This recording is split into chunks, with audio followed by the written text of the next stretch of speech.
Bonjour et bienvenue dans l'Aparté par Workplace Magazine, une édition un peu spéciale puisque je reçois aujourd'hui Latifa Akou, directrice de l'environnement de travail pour le groupe Ipsen, mais aussi présidente de l'ARCEG, l'association qui regroupe et fédère les directeurs de l'environnement de travail. Bonjour Latifa. Bonjour Julie.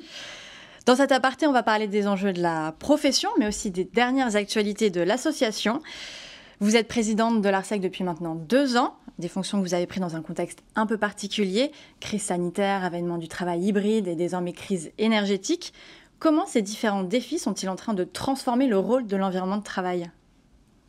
Alors, outre la crise sanitaire et la crise énergétique, nous sommes au cœur de multiples transitions écologiques, économiques et de carbone. Et face à ces défis, nous avons dû nous réadapter, faire preuve de résilience, et c'est ce que nous avons fait pendant plus de 2 ans. Mais aussi, nous avons pris de la hauteur, du recul et de la lumière, puisque nous avons été découverts, certains nous ont découverts à ce moment-là, mais aussi nous avons continué notre professionnalisation, et puis nous avons obtenu de la reconnaissance, aussi bien à l'intérieur de nos entreprises qu'à l'extérieur. Vous parliez de se réadapter. Concrètement, comment les professionnels se sont-ils adaptés et ont-ils accompagné ces différentes mutations ? Alors, si je puis me permettre, je vais mettre la question au présent. Je dirais que nous continuons à nous adapter, à mettre des actions concrètes, pragmatiques, puisque nous sommes une profession très pragmatique. Et c'est ce qui nous aide et ce qui nous a aidés pour déployer très vite les mesures et les solutions face aux crises. Et puis, anticiper ce qui n'est pas anticipable, et au travers à la fois de formation pour nos équipes, formation pour nos prestataires, mais aussi des plans de continuité d'activité. Et puis nous avons rayonné, et nous rayonnons aussi au travers des bonnes pratiques, et puis surtout de les partager, qui fait partie de l'ADN de notre profession et de notre association. Alors vous êtes ici aujourd'hui aussi parce qu'il y a une actualité forte pour l'ARCEG. On vient de parler des différentes transformations. L'association, elle aussi, s'engage dans un changement profond.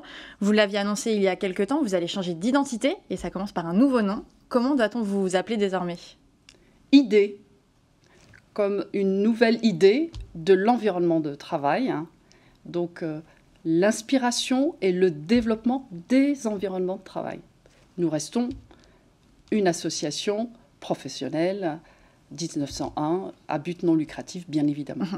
Et alors, quels sont les nouveaux objectifs justement poursuivis avec ce nom ? L'inclusion, la fédération, donc fédérer tous les métiers de l'environnement de travail ou des environnements de travail, donc tous les métiers des RH, les métiers d'hospitality manager, d'office manager et d'autres qui vont se créer. Aussi l'ouverture vers les associations que nous avons déjà commencé à développer. Ouverture aussi vers d'autres contrées et d'autres continents. Comme je l'ai toujours dit, l'association n'a pas vocation à rester franco-française et d'aller vers d'autres pays, vers notamment l'international.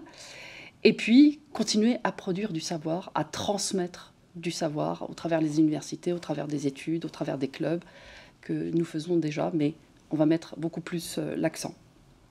Alors derrière ce nouveau nom, il y a aussi des enjeux forts pour l'association.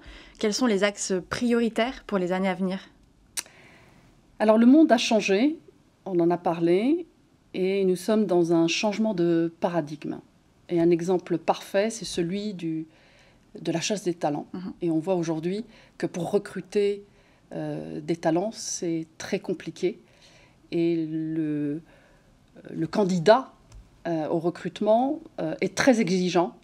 Il est intéressé par son package, mais pas seulement. Il s'intéresse aussi à l'environnement de travail de son entreprise, à la culture de son entreprise. Il attend aussi qu'on lui donne aussi du sens à son travail. Et les environnements de travail sont là pour apporter toutes ces réponses. Et on voit que ce qui va faire qu'un talent va choisir une entreprise plus qu'une autre, c'est c'est une qualité de vie au travail, c'est du bien-être et c'est des services qui vont lui être proposés aussi bien à l'intérieur de son bureau, mais aussi à l'extérieur, puisqu'on parle beaucoup des tiers-lieux, mais aussi du télétravail. Alors, on parle des environnements de travail, c'est une filière qui pèse énormément sur l'économie française. C'est 20 millions de bénéficiaires directs, et on s'en est rendu compte il y a 2 ans, au moment de la crise sanitaire, pardon. C'est 150 métiers, et ce chiffre va encore évoluer, et ça pèse 102 milliards de chiffre d'affaires, et emploie plus d'1 million de salariés. Alors, pour répondre à votre question, ces métiers vont évoluer autour de 5 axes. Le premier, c'est la professionnalisation. C'est ce qui va nous permettre de faire évoluer ce métier progressivement et de façon la plus forte. Le métier que j'exerçais d'environnement de travail il y a 30 ans n'est pas le même que celui que j'exerce aujourd'hui. Deuxièmement, l'ouverture d'esprit, mais aussi l'interopérabilité des métiers. Aujourd'hui, on voit, et on l'a vu au travers de la crise, beaucoup de personnes ont changé de métier et on sait que 50% des métiers vont disparaître d'ici une dizaine d'années et d'autres vont être créés. Donc cette capacité à s'ouvrir vers d'autres professions. 3, c'est l'anticipation, plus que jamais. 4, c'est la réduction des coûts et la réduction du taux de CO2. Et souvent, ça va ensemble. Et le dernier, c'est l'expérimentation des politiques vertueuses.